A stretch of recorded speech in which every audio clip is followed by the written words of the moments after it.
नमस्कार मित्रों, मेरे स्पिरिचुअल कनेक्ट आप सभी लोगों का हार्दिक अभिनंदन है मित्रों। आज मैं आप लोगों को ओरछा के विषय में जो बता रही थी। ओरछा एक अद्भुत रमणीक स्थल है, झांसी से मात्र 17 किलोमीटर दूरी है। तो वो कितना अद्भुत है उसके बारे में, और कितना भक्ति से भरा हुआ जगह है वो उसके बारे में बता रही थी मित्रों। तो उसके आगे के बारे में बताने वाली हूँ, और उससे पूर्व एक अनुरोध आप लोगों से मित्रों, यदि मेरे स्पिरिचुअल कनेक्ट को सब्सक्राइब न किया हो तो सब्सक्राइब कर लीजिए और ज़्यादा से ज़्यादा लोगों को शेयर भी कीजिए मित्रों। तो चलिए हम लोग शुरू करते हैं रमणीक स्थल ओरछा के बारे में, और ओरछा के जो शासक हुए हैं उनके बारे में। ओरछा तो अद्भुत है ही है। ओरछा के जो शासक हुए हैं, जो राजा हुए हैं, वो भी अपने आप में एक बड़े ही वीर राजा थे। उनके बारे में तो चलिए शुरू करते हैं मतलब हम लोग। बुंदेला राजाओं में वीर सिंह देव, जो 1605 से 1627 ईस्वी तक जिन्होंने शासन किया, एवं छत्रसाल प्रतापी शासक हुए थे। मतलब बुंदेला शासक ही थे, जो छत्रसाल का नाम इतिहास में बहुत आता है। बड़े अद्भुत और वीर ये राजा थे। राजा छत्रसाल की विपत्ति के समय में बाजीराव पेशवा ने छत्रसाल की मदद की थी। इस उपकार के लिए बुंदेलों ने अपने साम्राज्य का 1/3 भाग बाजीराव पेशवा को दे दिया था। इस प्रकार बुंदेलखंड में मराठों का शासन स्थापित हो गया, और अंततः अंग्रेजों ने हड़प नीति के द्वारा इस भाग पर अपना अधिकार स्थापित कर लिया। बुंदेला राजाओं द्वारा निर्मित ओरछा के मंदिर, महल एवं अन्य स्मारक अपने स्थापत्य कला एवं उनमें बने भित्ति चित्रों के लिए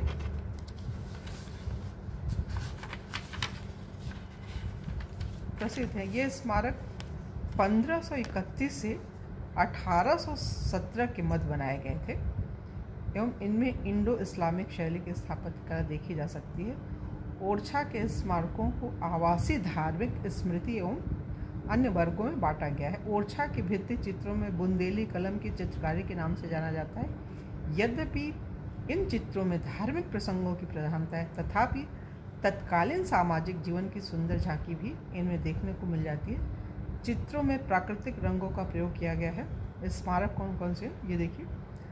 ओरछा के प्रमुख स्मारकों में राजा महल है, जहांगीर महल है, दीवाने आम, दीवाने खास, राय प्रवीण महल, शीश महल, ऊँट खाना, हमाम खाना, तोप खाना, बारूद खाना, राम राजा मंदिर, चतुर्भुज मंदिर, लक्ष्मी मंदिर, राधिका रमन मंदिर, जुगल किशोर मंदिर, पंचमुखी महादेव मंदिर, शिव मंदिर, राधिका बिहारी मंदिर, छारद्वारी, वनवासी राम मंदिर, बेतवा नदी के किनारे की छतरी एवं प्राचीन द्वार महत्वपूर्ण। मतलब इतने जो स्मारक हैं, अगर आप सभी लोग ओरछा देखने के लिए जाएं, वहाँ का दर्शन करें, तो इन चीज़ों को देखना ना भूलें। तो इसके बारे में हम बताने वाले, मतलब एक जानकारी होनी चाहिए ना। ओरछा हम जाएं तो क्या क्या चीज़ देखें, और लोगों को प्रेरित करें कि क्या क्या वहाँ पे देखना है ये चीज़ मतलब। और चित्रकला भी अद्भुत है यहाँ की। ओरछा बुंदेली कलम की चित्रकला प्रमुख केंद्र था। ओरछा के बुंदेला शासकों द्वारा अपने महलों, मंदिरों में अन्य भवनों को सजाने में भित्ति चित्रों का विपुल भंडार है। इसके अतिरिक्त जहांगीर महल, राय प्रवीण महल, लक्ष्मी मंदिर एवं छतरियों में भी सुंदर भित्ति चित्र है। ओरछा के भित्ति चित्रों में धार्मिक प्रसंगों के साथ सामाजिक जीवन, युद्ध एवं शिकार के दृश्य चित्रित किए गए हैं। धार्मिक चित्रों में राम एवं कृष्ण की लीलाओं, विष्णु के अवतार, धार्मिक अवतार, विभिन्न पौराणिक प्रसंगों की प्रधानता है। नायक नायिका, राग रागनिया, राज दरबार, मल्ल युद्ध और बाजार के दृश्य भी चित्रित किए गए हैं। प्राकृतिक रंगों में लाल, नारंगी, सुनहरा, पीला, हरा, कत्थई, सफ़ेद एवं काले रंग का प्रमुख रूप से प्रयोग किया गया है। जहांगीर महल के संग्रहालय में सती स्तंभों का अच्छा संग्रह है। इनमें से कुछ स्तंभ अभिलेखनीय हैं। प्रमुख दर्शनीय स्थल, अब इसको भी नोट करिए मित्रों। राजा राम का मंदिर, चतुर्भुज मंदिर, लक्ष्मी नारायण मंदिर, कौशल किशोर का मंदिर, गिरवरधारी हनुमान जी का मंदिर, वनवासी राम जी का मंदिर, छारद्वारी हनुमान जी का मंदिर, हरदौल का बैठका तथा फूलबाग जहांगीर महल, राजा महल, राय प्रवीण महल, हमाम खाना, ऊँट खाना, बेतवा नदी के घाट जैसे तुंगारण्य घाट, कंचना घाट, त्रिवेणी घाट एवं नदी के किनारे स्थित राजाओं की समाधियाँ अत्यधिक सुंदर है। अब राजा महल के बारे में थोड़ी सी जानकारी। इस महल की नींव, राजा महल की नींव राजा रुद्र प्रताप ने 1501 से 1531, मतलब इनका जो शासन काल था 1501 से 31 तक, लगभग 30 वर्षों का। मुख्य भाग का निर्माण उनके ज्येष्ठ पुत्र भारती चंद्र के समय हुआ। शेष भाग मधुकर शाह 1554 से 1592 ने कराया, जिनकी 6 रानियाँ थी। मधुकर शाह जी की 6 रानियाँ थी। रानियों के लिए अलग अलग कक्ष बने हुए हैं, जिनके अंदर कृष्ण लीला, राम कथा में भगवान विष्णु के 10 अवतारों को बहुत ही सुंदर ढंग से चित्रण किया गया है, जो बुंदेला शासकों की स्थापत्य कला का अनुपम उदाहरण है। इस महल के पहली मंजिल पर डांसिंग हॉल है, जो कि पूर्व दिशा में स्थित है, जिसकी छत एवं दीवारों पर दर्पण लगे हुए थे। छत और दीवारों पर दर्पण लगे हुए थे। यहाँ राजा के आने पर तथा उनके जाने पर संगीत होता था। पहली मंजिल के हर एक कोने में कमरे बने हुए, जिसमें खास किस्म के पर्दे लगे हुए थे, जो गर्मियों के समय में राहत देते थे। इस महल के प्रथम मंजिल पर एक झरोखा है, जो पश्चिम की ओर खुलता है, जिसका उपयोग भगवान विष्णु के दर्शन करने के लिए बुंदेला राज परिवार द्वारा किया जाता था। जहांगीर महल, इस महल का निर्माण महाराजा वीर सिंह देव के द्वारा 1605 से लेकर 1627 ईस्वी में किया गया था। मुगल सम्राट जहांगीर के सम्मान में कराया गया था। यह एक सुंदर ऐतिहासिक वर्गाकार महल इंडो इस्लामिक शैली में बना हुआ, जो बुंदेला शासकों की स्थापत्य कला का उत्कृष्ट नमूना है। यह सन 1605 में बनना शुरू हुआ और 1627 में बनकर पूर्ण हुआ। इसे बनाने में टोटल 22 वर्ष लगे थे। महल के अंदर सुंदर चित्रकारी, दीवारों पर छोटे गुंबदों पर नीले रंग के टाइल्स वर्क को देखा जा सकता है। यहाँ हमें अमूल कारीगरी सजावट के नमूने देखने को मिलते हैं। यह महल हिंदू तथा मुगल शैली के संगम का प्रतीक है, मतलब दोनों ही शैली से बना हुआ है। मुगल शैली भी इस्तेमाल हुई है और हिंदू शैली। यह लाल पत्थर से बना 5 मंजिला खूबसूरत महल 236 कमरे हैं। ये नोट करने की चीज़ है।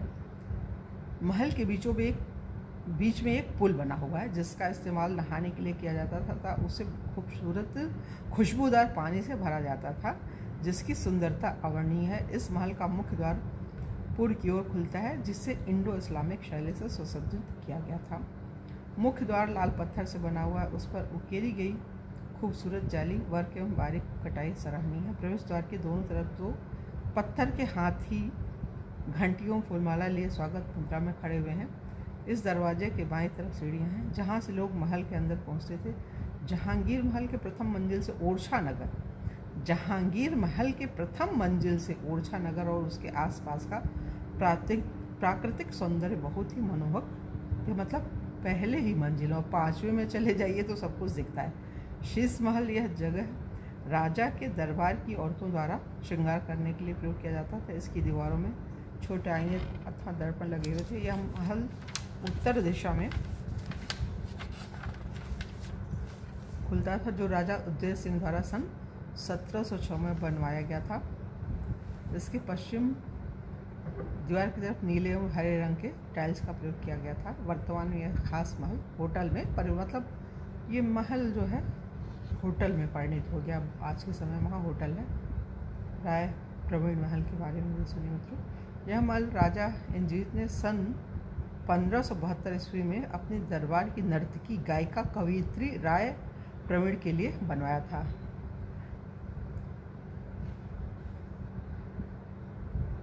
यह एक सुंदर महल बगीचे एवं फव्वारों से घिरा हुआ था। इसका ऊपरी भाग सुंदर चित्रकारी से सजा हुआ था। इस महल के नीचे एक खास कमरा बना हुआ था, जो सिर्फ नर्तकी के लिए था, जिसका इस्तेमाल गर्मियों के समय किया जाता था। राजा इंद्रजीत के दरबार में 6 नर्तकियाँ थीं, जो परम सुंदरी तथा कला में प्रवीण थी। उन्हीं में एक राय प्रवीण थी, जो बचपन से ही बहुत सुंदर थी। समय पर उसकी माँ कंचना ने राय प्रवीण को बहुत अच्छी तरह से नृत्य, संगीत तथा वीणा वादन की शिक्षा देनी आरंभ कर दी थी। 15 वर्ष की अवस्था में पहुँचते ही वह नृत्य, संगीत तथा वीणा बजाने में निपुण हो गई थी और 18 वर्ष की आयु होने तक उसने साहित्य के अनेक ग्रंथ पढ़ डाले।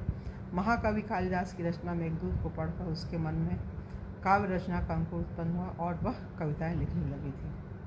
मेघ से संदेश ले जाने की प्रार्थना और उसे दूत बनाकर अपने प्रिय के पास भेजने का वर्णन है। राय प्रवीण राजा इंद्रजीत के दरबार की श्रेष्ठ नर्तकी होने के साथ साथ उनकी प्रेमिका भी थी। कहा जाता है कि वह जहाँ काव्य कला में प्रवीण थी वहीं संगीत में अत्यंत निपुण थी। इन्हीं गुणों के कारण राजा इंद्रजीत उसके प्रेम पाश में बंध गए थे। जब महाराजा इंद्रजीत की राय प्रवीण से मुलाकात हुई तब वह उस पर मोहित हो गए और राय प्रवीण की प्रशंसा में एक छंद पढ़ा। सोने सी देह दिए मुखचंद्र छबीली छटा छहरार रही। सोने सी देह दिखे मुखचंद्र छबीली छटा छहरार रही। कजरारे कटाक्ष भरे मृग नयन केस नयन में जगाए रही। नवदेह का पाठ पढ़ाई रही, नव प्रीति की रीति सिखाए रही। महाकवि केशवदास की शिष्या एवं प्रतिभावान कवियत्री थी। कवि केशवदास ने राय प्रवीण को काव्य शिक्षा देने के लिए ही कवि प्रिया की विशेष रूप से रचना की थी। यह ग्रंथ राय प्रवीण के जीवन, रूप, सौंदर्य एवं काव्य प्रतिभा पर आधारित है। जब सम्राट अकबर ने, ये सोचिए, ये ध्यान से सुनिए मित्रों, जब सम्राट अकबर ने राय प्रवीण की सुंदरता के बारे में सुना तब उसने ओरछा के राजा इंद्रजीत को आदेश दिया कि राय प्रवीण को आगरा के शाही दरबार में भेजा जाए, परंतु राजा इंद्रजीत ने अकबर का आदेश मानने से इनकार कर दिया। तब अकबर ने राय प्रवीण को आगरा न भेजने के अपराध में ओरछा राज्य पर 1 करोड़ रुपए का जुर्माना लगा दिया। तब राय प्रवीण ने ओरछा राज्य के सम्मान को बचाने के लिए आगरा के शाही दरबार में गई और उसने सिर झुकाकर तथा हाथ जोड़कर अकबर का अभिवादन किया। बोली, सुनिए शाहंशाह सलामत, विनती राय प्रवीण की सुनिए शाह सुजान। जूठी पातर भकत है वारी वायस स्वान। यह सुनकर अकबर आश्चर्य में पड़ गया। कुछ देर बड़े ध्यान से राय प्रवीण के मुख की ओर देखता रहा। बोला, हम तुम्हारे विचारों की तह तक पहुँच गए। बेशक तुम झूठी थाली हो बुंदीला राज्य के, और उसके अधिक समीप आकर कहा, वाकई तुम असाधारण कवित्री हो। अब हमारे दिल में तो हर इज्जत है। अंततः अकबर ने राय प्रवीण को सम्मान के साथ ओरछा वापस भेज दिया तथा आचार्य केशवदास ने बीरबल की सहायता से जुर्माना माफ करवाया। राय प्रवीण की राजा इंद्रजीत के प्रति एक निष्ठता एवं काव्य प्रतिभा के बल पर अकबर के चंगुल से मुक्त हुई।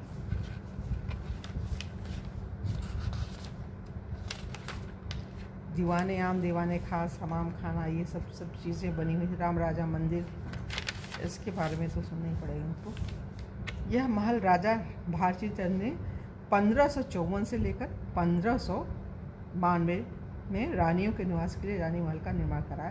कहा जाता है कि राजा मधुकर शाह की रानी गणेश गौरी ने राम राजा को लेकर मुख्य नक्षत्र में अयोध्या से ओरछा के लिए प्रस्थान किया। 8 महीने, टोटल समय कितना लगा था ये ध्यान दीजिए, 8 महीने 27 दिन बाद पुख नक्षत्र के दिन ओरछा पहुंचने पर अपार जन समूह ने उनका भव्य स्वागत किया तथा भगवान के शुभागमन की खुशी में गणेश दरवाजा बनवाया।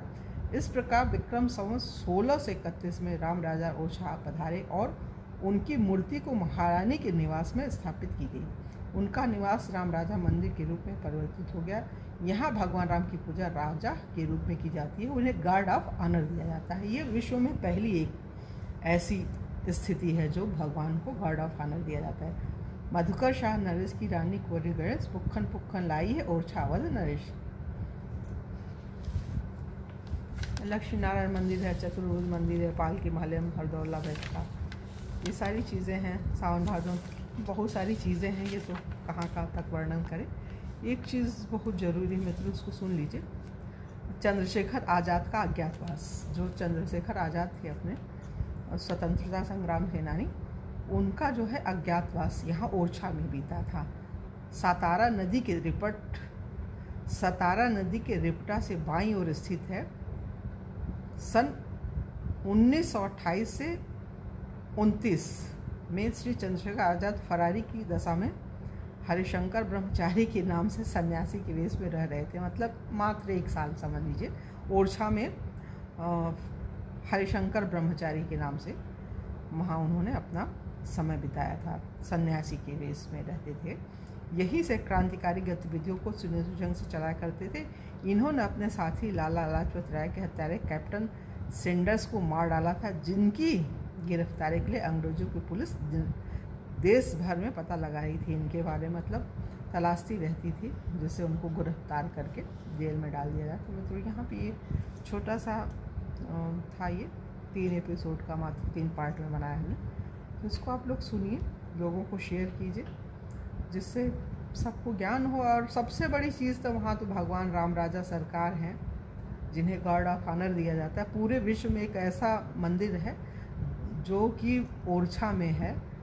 भगवान अयोध्या से चल करके यहाँ ओरछा आए और वो राजा के रूप में जाने जाते हैं। मतलब ओरछा नरेश पूरे विश्व में एक ऐसी अद्भुत एक उनकी मंदिर बनाया गया उनका, भगवान राम राजा का, और गार्ड ऑफ ऑनर दिया जाता है दोनों टाइम जब आरती होती। तो ये तो बहुत बड़ी चीज़ है मित्रों, सबको पता होना चाहिए।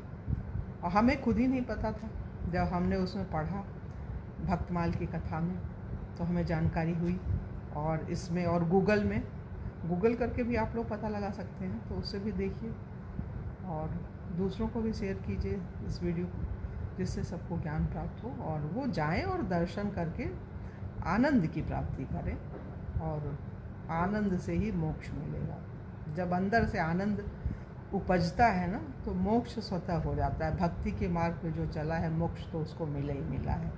मोक्ष वो नहीं है जो मरने, मोक्ष का मतलब है इसी शरीर में जीवित ही आपकी समस्त इच्छाएं समाप्त हो जाएं और आप अपने जो आपकी चाह है, जो इच्छा है, जो भावना है, वो भगवान के लिए ही हो। भगवान की तरफ ही आपकी हर भावना, हर सोच, हर चाह वहीं जाए, तो आप पहुँचेंगे। और भक्ति तो भगवान की कृपा से मिलती है मित्रों को, जिन्हें मिलती है वही जानते हैं। गूंगे का गुड़ है, क्या बोलेगा वो। तो चलिए मित्रों, इसमें अब क्या बोलें, ज़्यादा ना बोल कर क्या सोचते हैं, ये अपने वीडियो को विराम दें। और कल की वीडियो में पुनः भक्तमाल की कथा है, नारद भक्ति सूत्र है, इसके बारे में बोलें। 84 सूत्र है भक्ति के मित्रों, 84 सूत्र तो एक एक एपिसोड करके बनाएंगे, तो जिससे पता चले कि क्या है भक्ति, क्या है, कैसे की जाए और हम कैसे भगवान को प्राप्त करें, और भक्ति होती क्या है। भक्ति तो एक स्वतः प्रेरित एक क्रिया होती है, जिसको जो संस्कार से व्यक्ति लेके आया हुआ होता है, और वो भगवान की राह पर ही चलता है, औरों को चलाता है और आनंदित रहता है। वो भक्ति के ही मोड में रहता है, वो उसको और कुछ अच्छा लगता ही नहीं है। ये चीज़ें मतलब तो ठीक है, मतलब आप लोगों से पुनः किसी और वीडियो में मिलेंगे, तब तक ले जाएंगे।